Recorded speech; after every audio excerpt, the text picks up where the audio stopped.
सीतापुर थाना क्षेत्र में चोरी के बड़का वारदात फिर सामने आए हैं। सीतापुर के गांव खड़ा दोरना मुर्ता में उपेंद्र गुप्ता के घर में 2,98,000 रुपया के चोरी ला अंजाम दिए गए।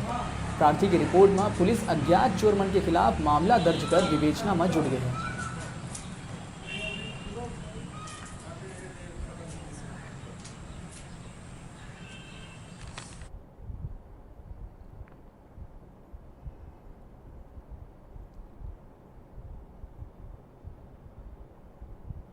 पिता राम लखन गुप्ता ये किराना दुकान चलाते हैं।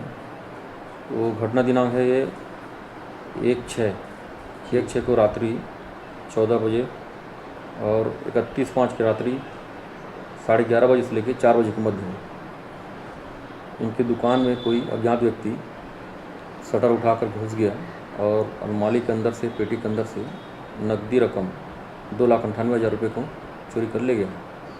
की रिपोर्ट पर थाना में सीतापुर में अपराध क्रमांक 66/19 धारा 457 380 कायम कर विवेचना में लिया गया है। अज्ञात आरोपियों को पतासाजी की जा रही है।